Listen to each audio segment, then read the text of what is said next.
listening to The Trade Gods.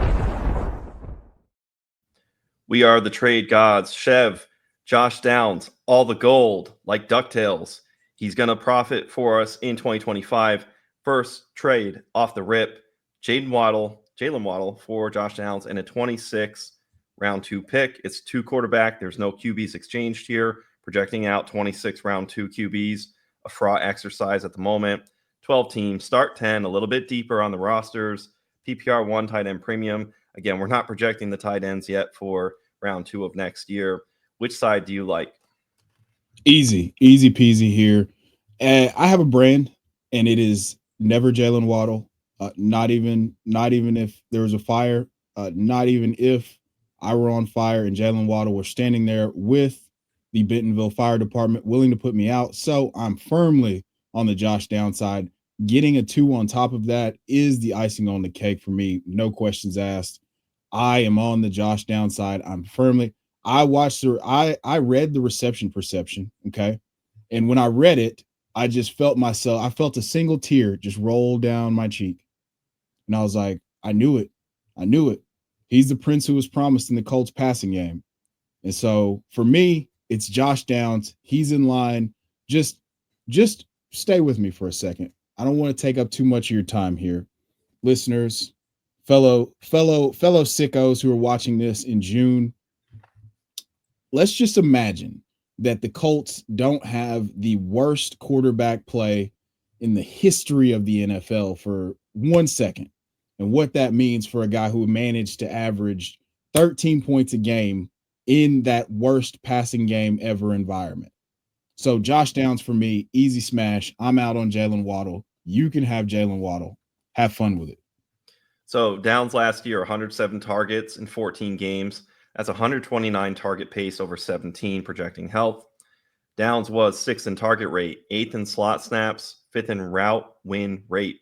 The question, though, is how often will the Colts run the 3 wide sets? On Jaylen Waddle, he's seen his targets, receptions go down all 4 years for both stats. We're chasing that dragon of 142 targets, 104 receptions rookie season. Underdog right now, current price. Waddle is around 5 pick. Downs is around 7 pick. This is a fair trade. Waddle is a buy for me, as I spoke to. This converges, though, with Downs, who is a buy for me. The 26 second makes this appealing for me on the downside. You can go either way, but I'm down with Josh Downs here. Pivoting over here, though, is this so much a slam dunk, Chev? We have Josh Downs, same package, and a round 2 pick for Davante Adams. This first Josh Downs trade was even closer, right? This one is a blowout for me for Adams, win now team. This is not the worst deal in rebuilding youth, though. Adams is a smash for the season, but at 32.5, I wouldn't dismiss the Downs in a second if I wanted to get off of Davante Adams, but I would squeeze to maybe get a little bit more. Davante Adams, Chev, 5 straight years, 14 more games played or more, so the durability is still there. 3rd in red zone targets last year for Adams, 25. 9th in yards after the catch, so the speed is still there. Gets Matthew Stafford, could not land in a better situation. What say you? Yeah, I mean, if I'm a contender, I'm reluctantly sending Josh Downs. I mean, Davante Adams had some of the worst quarterback play. You know, that might be the theme tonight. Just terrible quarterback play. And for me, he's going to a situation with the quarterback kingmaker. If I will reluctantly send Josh Downs because I do believe that he is a guy who's going to have one of those breakout seasons either this year or whenever they get the quarterback situation fully fleshed out in Indianapolis. But if I'm a contender, I can't say no to Davante Adams here. Like, this is just you're sending a future stud for a guy who's a bona fide stud, a first ballot Hall of Famer. Davante Adams, 17 points a game last year in that putrid Raiders environment. And then we saw that he was still awesome at football when he got back and played buddy ball with Aaron Rodgers. So reluctantly, I am on the Davante Adams side here. Hey, got to give something to get something. Here's a trade. Give something, get something. A.J. Brown, Rashee Rice, 1-for-1 swap, 1 quarterback league, 10 teams, start 9, so it's not much depth. Half point PPR. I really like Rashee Rice in this instance. A.J. Brown is a sell for me, as I spoke to last week. There's some malleable movements where he could be a buy based on what I presented, so check that episode from last week. Now with that, AJ Brown, the Chiefs, they were 7th in team pass plays per game in 2024. Eagles 32nd. So sheer volume for me wins for Rashee Rice, even in a half-point PPR environment. Patrick Mahomes, 3rd in pass attempts last year. Rice, and I heard you on a pod talking about it recently. 29 targets, 3 games. It's a 9 target a game pace. AJ Brown, 7.5. AJ Brown, 2nd in target share, but give me Rice for the projected extrapolated volume. On Underdog, Brown has a 5-spot ADP advantage over Rashee Rice, 1 for 1. These are some of the toughest trades.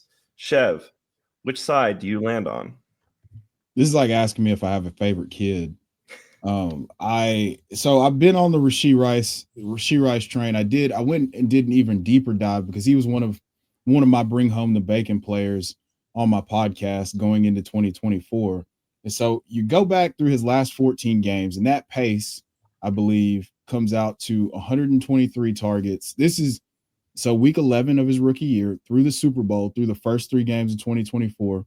And we're talking 123 targets, 97 receptions, 1,100 yards, and roughly 6 touchdowns in that span.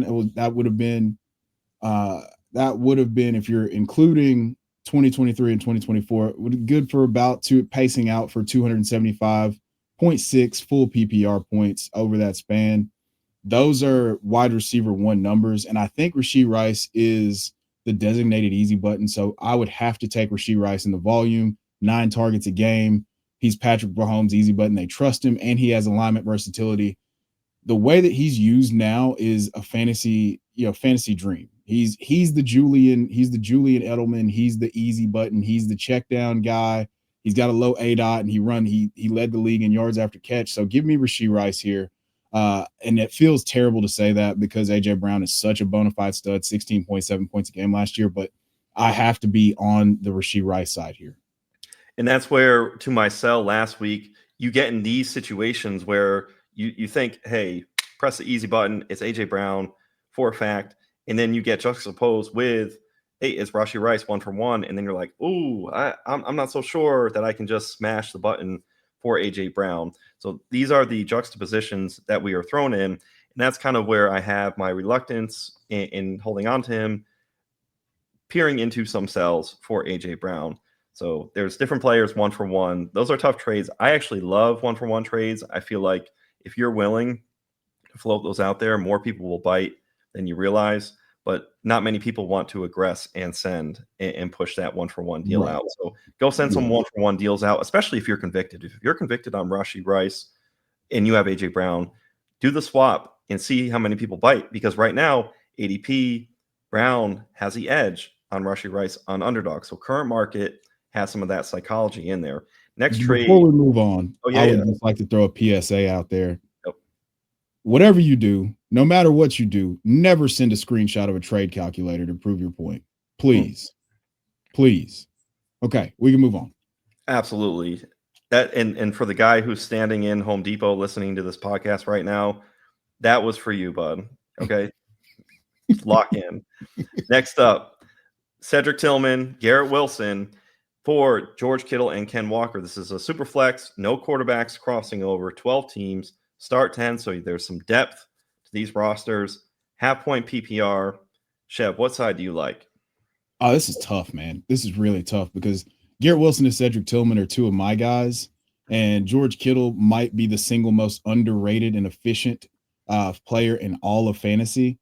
You know, back-to-back 1,000-yard seasons on less than 100 targets, 90 targets approximately each year. Kenneth Walker per game, 16.5 points a game, was, I think, 10th in missed tackles forced in 11 games played in the entire NFL. So there's a lot. I mean, I think Cedric Tillman is due for a breakout if they can figure out the quarterback position, but there's too many ifs here. So on the Cedric Tillman and Garrett Wilson side, we have the questions of quarterback play. On the George Kittle and Kenneth Walker side, we have the question of whether or not Kenneth Walker is going to be able to perform this year. So for me, I've got to go with the guys who have already put it on tape. Now, Garrett Wilson is the single most valuable dynasty asset in this trade, especially in no PPR. Make no bones about it for me. But I'm going to go with the safety and knowing that as long as Kenneth Walker and George Kittle are on the field, that's a bankable about 32 points a game on a week in, week out basis. So give me that side. I'm going to take George Kittle and Kenneth Walker here.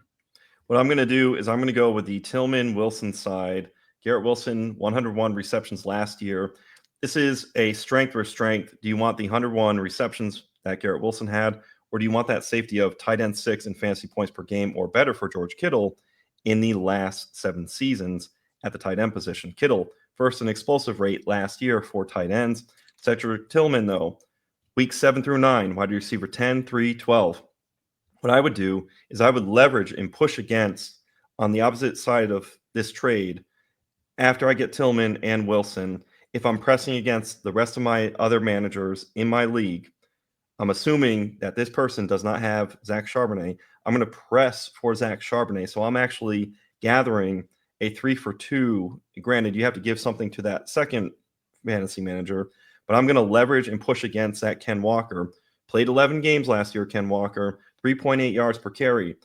I would say Ken Walker, he's Nick Chubb who can catch passes.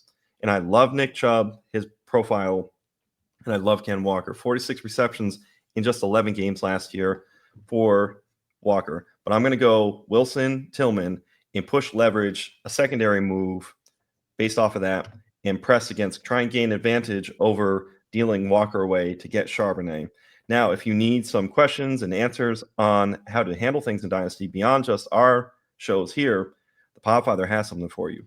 Hey, what if I told you there was a Dynasty app where you could get player lifetime values, evaluate trades, including draft picks out to 2028, compare the advanced metrics of 2 players, look up the sentiment, buy, sell, hold on players? Well, there is a mobile app that has all of that and more called the Dynasty Dominator, and it's $5 in the App Store on Google Play. This is my gift to you, the most affordable Dynasty League domination app available today. And if you already have it, the 2025 class is ready to download. Let's go.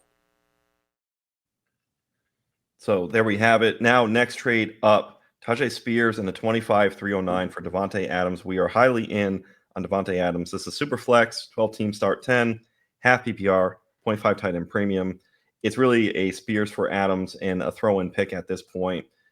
One thing on Spears, he had a Jahmyr Gibbs light end of the season in that he had the backfield to himself and finishes of RB3, 10, 12 in the final fantasy football championship weeks for Spears. Even with that, though, to me, Davante Adams cleared. Is this a slam dunk? Am I lobbing it up? Is it Davante Adams here? You're lobbing it up in the way that Kobe lobbed it up to Shaq in Game 7 of the Western Conference Finals against Portland, the highlight they play all the time. And I'm going to dunk it. I'm going to slam dunk Davante Adams here. I couldn't tell you how excited I am for Davante Adams this year. We're talking about a guy who's now in an environment that's ranked in the top 8, I believe, in Sean McVay's entire tenure as the Rams head coach. The passing attack, the wide receiver room has produced top 8 points per game fantasy-wise under Sean McVay. You have a Hall of Fame talent. You have Puka Nacua, who is commanding nearly 11 targets a game in the 9 games he played, over 30% of the snaps. So this is a very consolidated passing attack. And Davante Adams, while Puka Nacua has shown an aversion to the end zone over the course of the last 2 years, Davante Adams has been incredible for the last decade in, catching touchdown passes, and one of the most productive players from a touchdown perspective in the last 20 years, receiver wise. So give me Davante Adams. I'm fully, and I love Tajay Spears. I love what he would be able to do with the backfield to himself, but we won't be able to get that until probably 2026, or God forbid, an injury to Tony Pollard. So give me Davante Adams, and I'll run and laugh all the way to the bank. Hey, and if in the comment section people want to talk about, hey, there's fish in your league, hey, go out and go fishing. Some people will be disappointed in some of the trades that are out there, but my God, go out and do some more fishing, and you'd be surprised the inbox blessings that will come your way. And this is just a trade that we came across on Dynasty Daddy. It went through in a real league. So not saying that would necessarily happen, but it can. It's not imaginary. So it's there in front of our face. Next up, Chev, 2 quarterbacks, super flex, 10 teams, start 9, full PPR. Devon Achane, all right, for this kind of a haul, right? Is this a distraction? Hey, look over here. Kyren Williams, Zay Flowers, 26 round 3 pick, What side do you like? Man, start nine changes the math on this. So give me Devon Achane. It's the shallower league. I'm going to take. I know Kyren was awesome. I know Kyren has the backfield to himself. I know he handles the vast majority of the touches. I know Zay Flowers is the first read in the passing offense between the 20s for the Ravens. That's a key caveat there. I don't care about the 26th third. So it's basically Kyren Williams and Zay Flowers for Devon Achane in a start 9 league. And the guy who's getting Devon Achane is winning here. I would even push against what you said on start 9. I would go start 10, 11, 12, morning, noon, and night, 3 times on Sunday. Doesn't matter. I'm going Devon Achane here. Zay Flowers for me is a sell. I had him there last week. Flowers should be a 7th rounder in redraft. He's round 5 on underdog. The 26th third is just a throwaway. It's a distraction. Kyren Williams, he now has Jarquez Hunter, Blake Corum in that backfield. Kyren wins on volume, not efficiency. 35th in explosive rate last season, 4th in total touchdowns, 1st in snap share. Kyren Williams, 5th in weighted opportunity. So any crack in that volume is going to hurt him significantly. The Dolphins, they add Gordon. They still have Jaylen Wright. The archetype is not interfered for Devon Achane. Achane RB5 in 2024 will be 23 in his 3rd year, 17 games played last season, 17.3 and 17.6 fantasy points per game, both seasons. 87 targets in 2024, ranked 2nd amongst running backs for Achane. 1st in receiving yards and receptions, had 78 receptions. I'm all the way in on some Devon Achane. From the Podfather to you, I deeply appreciate you tuning in. And many ask, what can I do? What can I do to help support the hosts, the research they do, the production costs? Go to PlayerProfiler.com, Dynasty Deluxe, World Famous Draft Kit, Rankings, DFS Dominator, and of course, Data Analysis. Subscribe to any one of those, and you support all of us and take Player Profiler to the moon.